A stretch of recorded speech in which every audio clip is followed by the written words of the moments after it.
D.C. We need true leadership from the top. Mr. Trump has never failed in anything because he listens to his advisors, he listens to his people. For the last 8 years, our president hasn't listened to anybody. And that's the reason why we've lost CIA directors, we've lost Secretary of Defense, and many general officers have dropped out or resigned because of his leadership.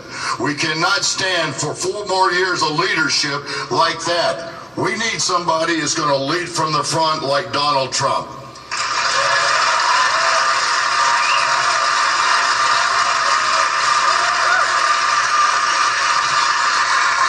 So thank you very much for having us here. God bless you, God bless America, and God bless Donald Trump.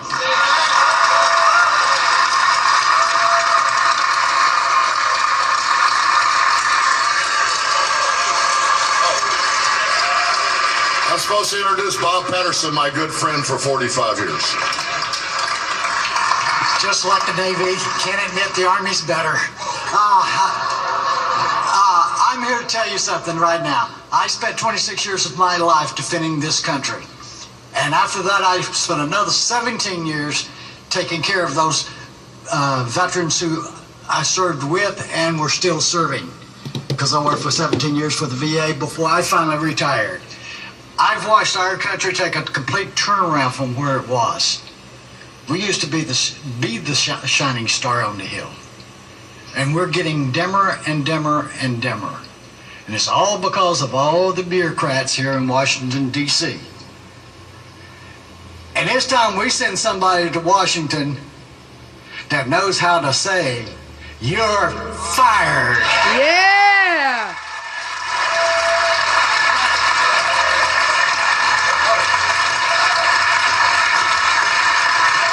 To all the crooks, you're fired. The gentleman I'm going to introduce is the Major General Zapata. He is the CEO and President of the United States Mexican Chamber of Commerce based here in Washington, D.C. He's held service, served on many commissions under Presidents Nixon, Ford, Reagan, and both the Bushes. General Zapata entered the military in 1964. And he has numerous awards and decorations, including Silver Star, 5 Bronze Stars, with V for Valor and a Purple Heart. Major General.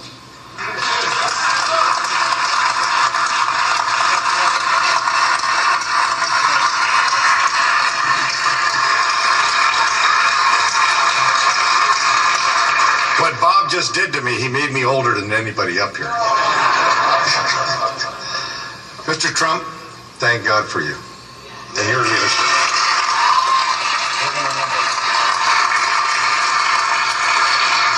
You know, being a Vietnam veteran and serving all the way through the Iraq and Afghanistan war in the Department of Defense as the chairman of the Reserve Forces Policy Board, where half of the military that we deployed to that region 15 years ago, and we're still there, were National Guard and reservists. And when they came home, they couldn't use the VA because they were not veterans, because they were still part of their Reserve and National Guard unit. I know the next President of the United States, Donald Trump, will fix that.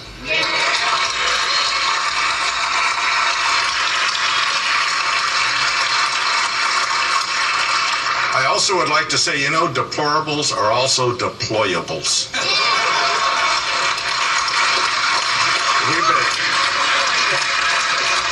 Ladies and gentlemen, it is an honor for me to be here in supporting the next President of the United States who will lead from the front, who has the kind of leadership that we need, is not afraid to make that decision. Ladies and gentlemen, I'm really honored to be with Donald Trump, and I'm all with you.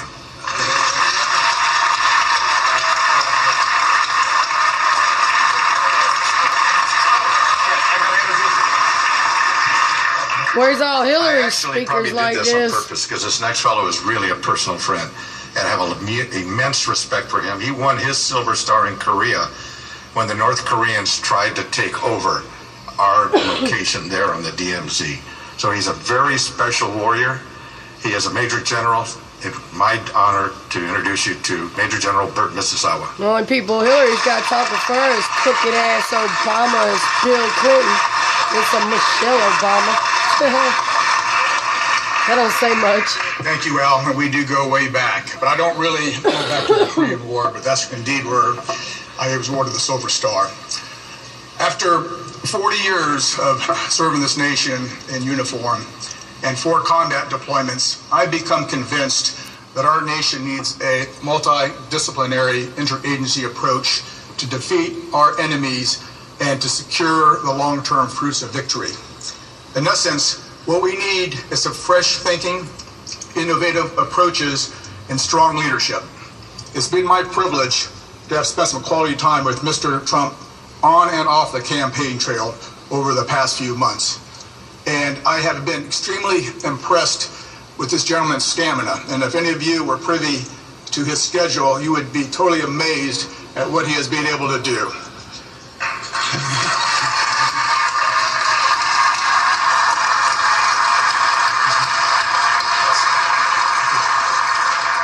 In addition to his stamina, I've been very impressed with his intellectual curiosity and his raw intelligence and his energy and his enthusiasm. And yes, indeed, his temperament. He's got the right temperament that we need in the White House.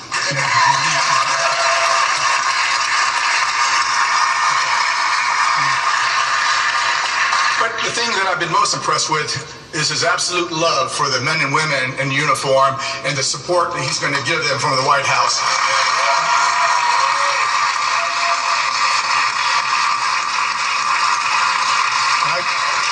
And I can guarantee you the sacrifices overseas and that their families make at home will not be in vain, in addition to the billions of taxpayer dollars that we spend supporting them. And that's why I stand by Mr. Trump to be our next commander-in-chief.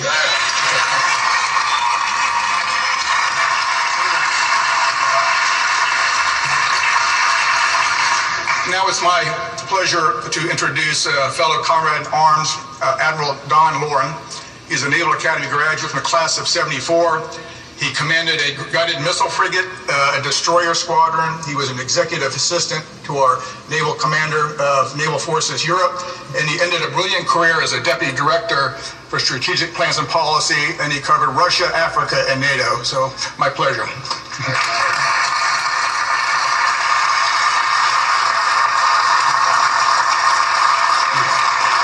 Well, thank you, everyone.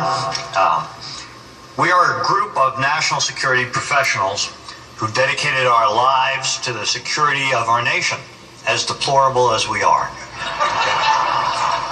We are not a political group, but we are a national security group that has chosen to support a political candidate. The series of discussions you've all listened to Mr. Trump have deal with national security. National security is not solely about the military. It's comprised of many facets: defense, diplomacy, development, economic security, energy security, border security, cyber security, homeland security. The logical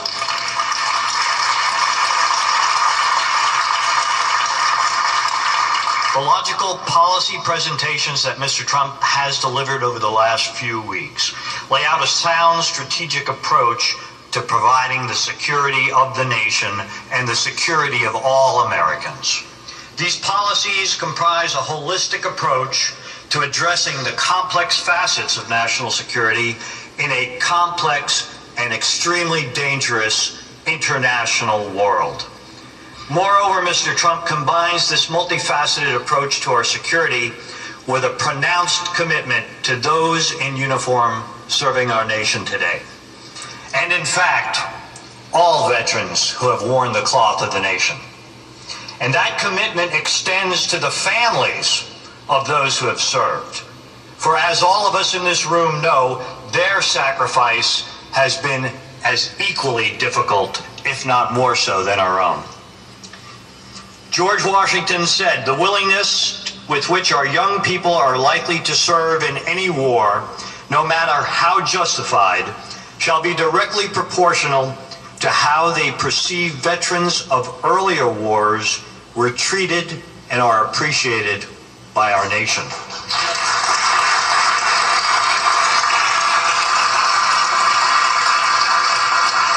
Mr. Trump has embraced those words of our first president. Mr. Trump has also shown an extreme dedication to those that have shouldered the wounds of battle in the service to our nation. And we have several of those people with us today.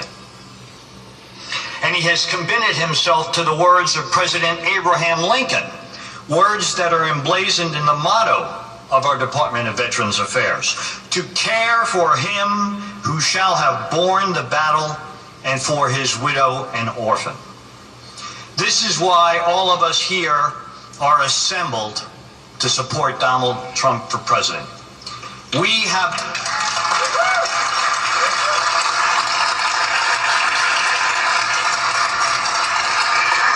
have lived national security for a large part of our lives. We understand how a strong economy, cooperative governance, combined with skilled diplomacy, sound energy policy, sound alliances, and a united American public, all defended by a well-trained, appropriately funded, fully committed, and technologically unsurpassed military, come together to make America strong and make the world a safer place.